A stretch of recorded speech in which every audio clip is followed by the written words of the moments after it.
Hello student, तो कैसे हैं आप? आई होप कि आप सभी अच्छे होंगे और हमारी प्रीवियस वीडियो को आपको ने काफ़ी इन्जॉय किया होगा और चीज़ों को अच्छे तरीके से समझ आ रहा है। जब चीज़ों का समझ में अच्छे तरीके से आ रहा है तो आप कंटिन्यू करते हैं। आज उसी टॉपिक पे ट्रिग्नोमेट्री में पार्ट सेकंड करते हैं। पार्ट सेकंड में मैंने यहाँ पे हम आज बताने वाले हैं कि पहले तो आपको वैल्यू तो जैसे साइन 90, 30 इस सारी तरह की वैल्यू तो आप फाइंड कर लेंगे। बट अब बारी आती है कि जैसे मान लेते हैं हमारे पास कोई क्वेश्चन दिया हुआ, मान लेते हैं हमारे पास साइन या कॉस ए की वैल्यू दी हुई और पूछ रहा है कि दूसरे की वैल्यू बताओ, तो आप वहाँ पे प्रॉब्लम आ जाती है। तो उसे हम कैसे सॉल्व करेंगे, आज उसके बारे में बात करते हैं। तो उससे पहले हमारे पास कुछ बेसिक चीज़ें हैं, पहले हम समझ लेते हैं। यहाँ पे जो भी आप जानते हैं एक त्रिभुज होता है हमारे पास, कोई भी हम त्रिभुज मान सकते हैं। हमने इससे नाम दे देते हैं ए बी सी। एक समकोण त्रिभुज है हमारे पास ए बी सी, ठीक है। ए बी सी एक समकोण त्रिभुज है। यहाँ पे जो समकोणों के सामने की जो भुजा होती है उसे हम कर्ण बोलते हैं, यानी समकोण के सामने की जो भी भुजा होती है वो कर्ण कहते हैं। और कर्ण आपकी क्या होती है? सबसे बड़ी भुजा होती है। और जो सरफेस से टच हो रही होती है उसे आधार कहते हैं, और सरफेस के ऊपर जो स्थित होती है उसे हम क्या कहते हैं? लंब कहते हैं। क्या कहते हैं? लंब कहते हैं। तो उसी प्रकार हमारे पास एक पाइथागोरस थ्योरम होती है। वहाँ पे क्या होता है? कर्ण का स्क्वायर बराबर लंब का स्क्वायर प्लस आधार के स्क्वायर। कर्ण के स्क्वायर बराबर लंब का स्क्वायर प्लस आधार के स्क्वायर। अब हम जानते हैं कि ये जो त्रिकोणमितीय अनुपात होते हैं इनके बीच में, भुजाओं के बीच में संबंध क्या होता है। हमने बताया आपको साइन थीटा बराबर लंब बटे कर्ण होता, कॉस थीटा बराबर आधार बटे कर्ण होता और टैन थीटा बराबर बताया लंब बटे आधार होता। अब इसे शॉर्ट ट्रिक के थ्रू याद रख सकते हैं कि यहाँ पे लाल बटे कक्का लिख लिया मैंने, साइन को लिख सकते हैं लंब बटे कर्ण, एल फॉर लंब, के फॉर कर्ण, ए फॉर आधार। तो यहाँ पे क्या हो गया? एल से लंब बटे कर्ण, यहाँ से कॉस थीटा बराबर आधार बटे कर्ण, टैन थीटा बराबर लंब बटे आधार। मैंने प्रीवियस वीडियो में आपको बताया था कि साइन का ही उल्टा जो होता है क्या होता है? कॉसेक थीटा होता है। यानी हम कह सकते हैं कॉसेक थीटा बराबर 1/5 साइन थीटा। तो ये वैल्यूज़ क्या हो जाएगी? पलट जाएंगे, कर्ण बटे लंब हो जाएगा। यहाँ पे सेक थीटा लिखा है तो मैंने बताया था सेक थीटा क्या होता है? कॉस का ही उल्टा होता है। तो यहाँ पे आधार बटे कर्ण, तो यहाँ से क्या हो जाए? कर्ण बटे आधार। इसी तरह मैंने टैन थीटा बताया था कि जो कॉट थीटा होता सॉरी तो टैन का क्या होता है? अपोजिट होता है। तो यहाँ से क्या होता है? आधार बटे लंब। चलिए हम आज यहाँ पे एक क्वेश्चन लेते हैं और आपसे डिस्कस करते हैं। यहाँ पे मैंने क्वेश्चन दिया, मान लेते हैं हमारे पास पहला क्वेश्चन है। अब क्वेश्चन है साइन ए बराबर 5/13। तो आपको यहाँ पे हम सभी जितने भी त्रिकोणमितीय के अनुपात है सबकी वैल्यू निकालना है। तो सभी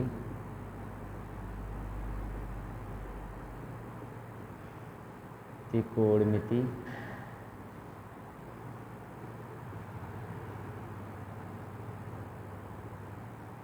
का मान ज्ञात करो।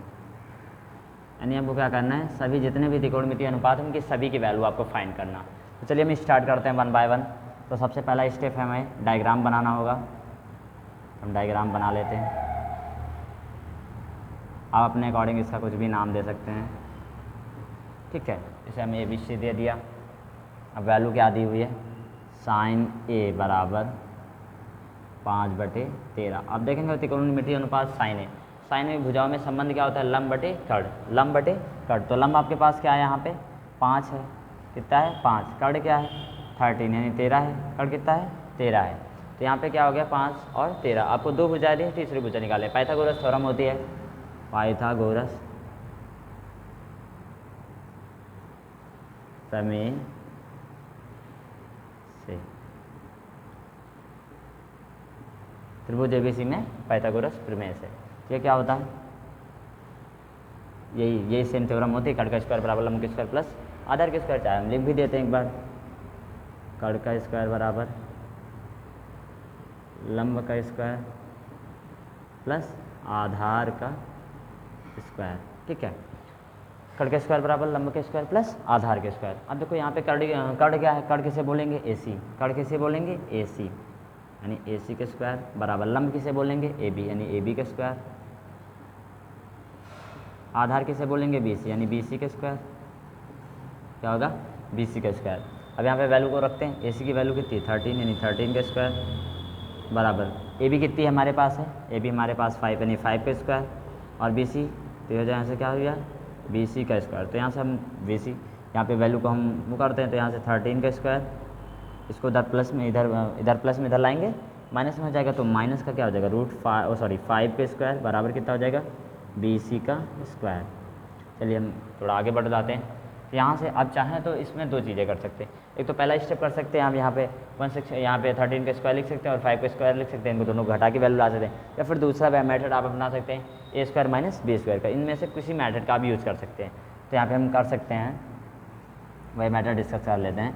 तो यहाँ से क्या हो गया, ए स्क्वायर माइनस बी स्क्वायर का फार्मूला क्या होता है, ए प्लस बी, यानी 13 + 5 और 13 - 5 बराबर क्या होगा, बी सी स्क्वायर।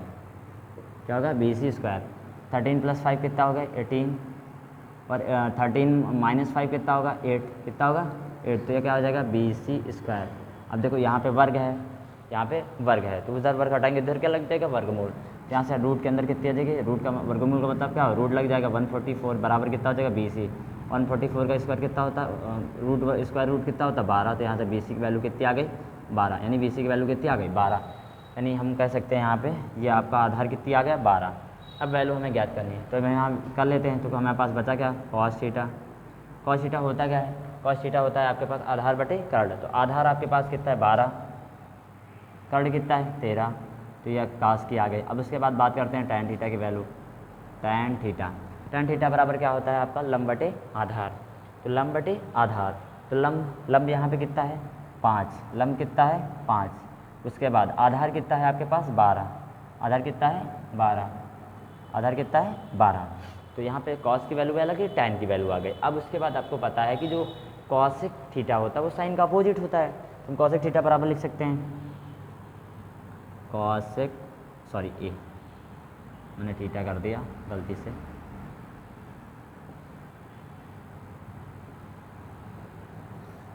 यहाँ पे कॉसेक ए की वैल्यू क्या हो जाएगी, यहाँ पे इसका उल्टा होता है, क्योंकि साइन का उल्टा क्या होता है, कॉसेक ए। तो यहाँ से हम कर सकते हैं, तो यहाँ से करेंगे तो क्या हो जाएगा, 1/sin ए, साइन ए। तो यहाँ से हो जाएगा कितना, 1/sin ए की वैल्यू कितनी है, 5/13, कितना, 5/13। तो यहाँ पे पलट जाएगी वैल्यू, तो कितना देगा, 13/5, कितना आएगा, 13/5। इसी तरह हम निकाल लेते हैं किसकी, कॉट की, कॉट ए की। तो क्या होगा, 1/tan ए, क्या होगा, 1/tan ए, क्या होगा, 1/tan ए। 1/tan ए क्या होगा, तो यहाँ पे tan ए की वैल्यू रखो, 1/tan ए की वैल्यू कितनी निकली आपने, 5/12, 5/12। तो ये पलट के ऊपर चला जाएगा, तो यहाँ से कितना देगा, 12/5, कितना आएगा, 12/5। तो यहाँ पे कितनी कॉट की वैल्यू आ गई। अब इसके बाद देखो कॉस से कॉट की वैल्यू आ गई। अब मुझे निकालना है यहाँ पे किसकी, सेक की वैल्यू निकालनी है। किसकी वैल्यू निकालनी, सेक की वैल्यू निकालनी है। सेक की इसी तरह आप अपोजिट करेंगे तो क्या हो जाएगा, सेक ए बराबर, इसी को उल्टा कर देंगे, कितना हो जाएगा, 13/12, कितना होगा, 13/12। इसी तरह अब कॉस के हो गए, टैन के हो गए, कॉसेक हो गए, कॉट के हो गए, सेक के हो गए। अब बची हमारे पास किसकी वैल्यू, अब बच रही है हमारे पास कॉट की वैल्यू हो गई, उसके बाद सेक की वैल्यू हो गई, और एंड इसके बाद बच रहा है आपके पास 1 2 3 4 5, और यह साइन की वैल्यू आपके पास थी ही। तो यहाँ पे मैंने सारी, आई होप कि सारी चीज़ें अच्छी आपसे समझ में आई होंगी और बहुत अच्छे तरीके से आपने समझा होगा। तो अगर आपको चीज़ें समझ में आई हैं तो इस वीडियो को लाइक कर देना और चैनल को सब्सक्राइब कर दो। उसके बाद मिलते हैं इसी नेक्स्ट टॉपिक पे, तब तक के लिए धन्यवाद।